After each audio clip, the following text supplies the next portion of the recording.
Okay, let's talk about enterprise data warehouse migrations, specifically moving to Amazon Redshift. It sounds great on paper, right? Speed, scalability, maybe even cost savings. Definitely. The potential is huge. But you hear stories too. Migrations that go sideways can mean serious downtime, broken pipelines, just a lot of stress all around. Exactly. It feels like walking a tightrope sometimes.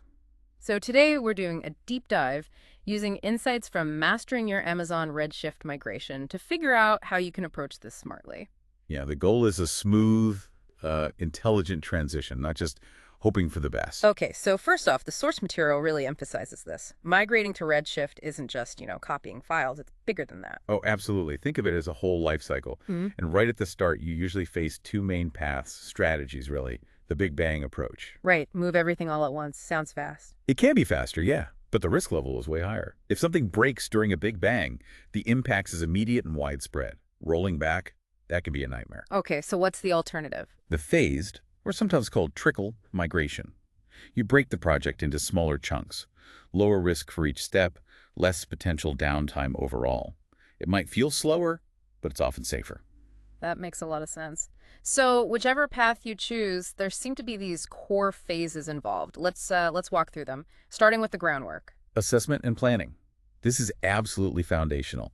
You have to properly analyze your current systems, what you have, how it works, the dependencies. And choosing the right AWS tools for the job, Yeah. designing that target Redshift environment. Exactly. Yeah. Get this wrong, and you're building on shaky ground, it'll cause headaches later, guaranteed. Okay, foundation set. Then comes schema conversion. That sounds technical. It is, yeah. It's about adapting your old database structures, your schemas for Redshift. Redshift uses a columnar, massively parallel processing, or MPP architecture. MPP, like lots of processors working together on the data. Sort of, yeah.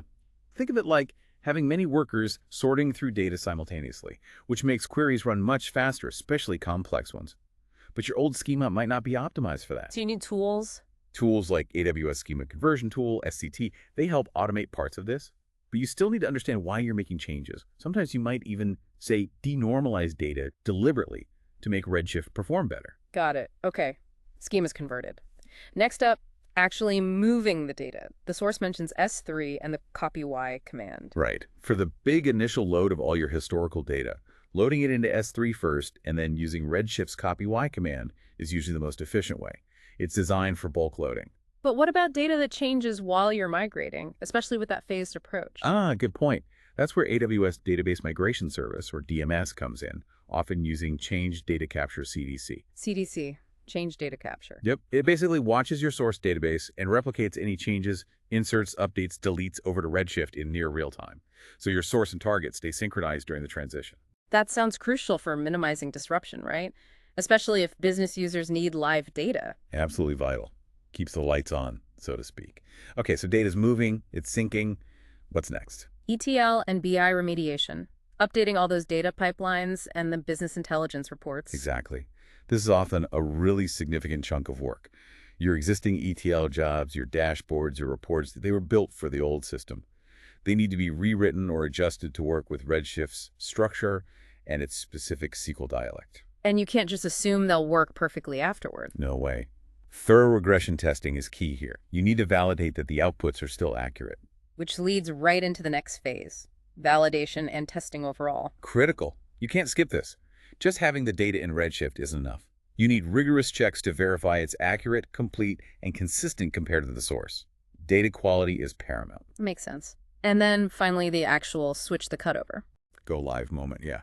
And even after that, it's not over. There's ongoing optimization, monitoring performance, tuning queries, making sure you're getting the most out of your Redshift cluster. It's not set it and forget it. So thinking about the people involved, what does this look like for, say, business leaders? What's important to them? For them, it's usually about minimizing disruption. They want those real-time dashboards and critical reports to keep working reliably.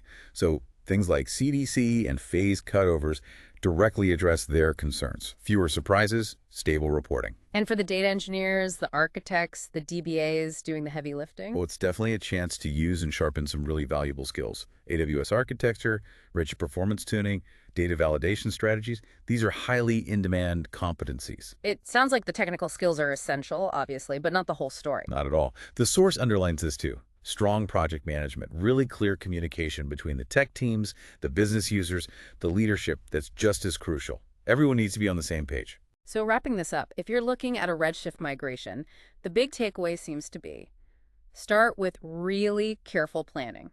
Absolutely. Plan meticulously and prioritize minimizing downtime right from the outset. Understand the different phases and the effort involved in each. And maybe don't try to reinvent the wheel. Right. Don't underestimate the value of bringing in folks with experience. Experts who've navigated these migrations before can save you a lot of time, potential pain, and costly mistakes. Good advice. And for listeners wanting to dig even deeper, there's more detail in the full blog post over at Curate Partners. Definitely worth checking out. Ultimately, any big migration like this forces you to weigh speed against risk. How fast do you need to go versus how much risk can the organization tolerate? That's the balancing act, isn't it? What's the right mix for your specific situation? Something to really think about as you start planning.